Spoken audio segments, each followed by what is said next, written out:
La confiance est réellement un levier d'action et un facteur de réussite pour la transformation des entreprises. Une dynamique de l'action, parce qu'on est plutôt dans une société de défiance aujourd'hui, parce qu'il y a de l'instabilité, de la complexité. Donc il faut retrouver, grâce à la confiance, une puissance dans la complémentarité des profils, dans le dépassement collectif et l'engagement de chacun. Tout ça grâce à la confiance. Donc c'est à la fois un rôle important et une importance considérable comme paramètre de réussite, de transformation.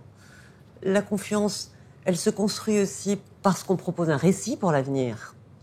Ce qui veut dire qu'on donne une espérance et que ça permettra, je l'espère, de balayer les réticences et la défiance.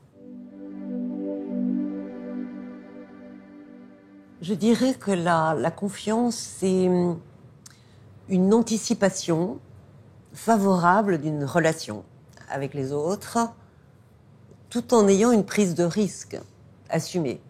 Deux types de risques, je dirais un risque que j'appellerais cognitif, c'est connaître la compétence de l'autre, connaître sa fiabilité, les choses qu'on peut savoir.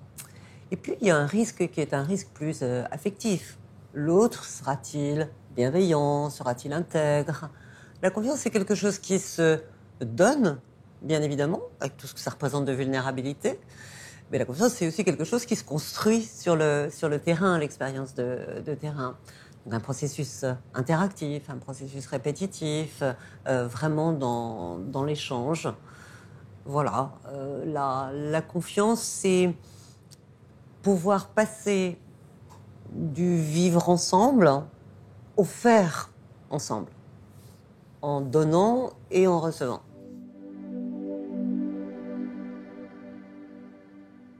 La confiance, c'est à la fois un mot et c'est toute une culture. Une culture de la confiance, ça veut dire qu'il faut avoir confiance en soi, déjà, se construire sa propre confiance, bâtir la confiance avec les autres, éprouver cette confiance.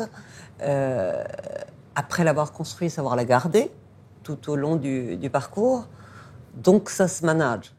C'est à la fois une exigence, je dirais, pour le manager, pour le leader. Et c'est pas seulement une exigence, c'est une exemplarité aussi dans la conduite, si on est dans un management par la confiance. Donc, bien sûr, la donner, mais savoir la gérer probablement avec des méthodes différentes de celles qui sont les méthodes classiques. Parce que cette jeune génération, ces nouveaux collaborateurs au travail aujourd'hui, ils challengent complètement les formes d'organisation assez verticales et hiérarchiques du management classique.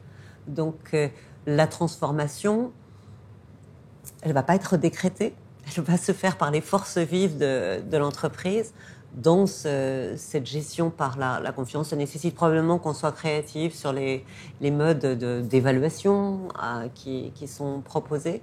Et je dirais une phrase que j'aime beaucoup de mes amis russes qui disent « Doveriat à proveriat ».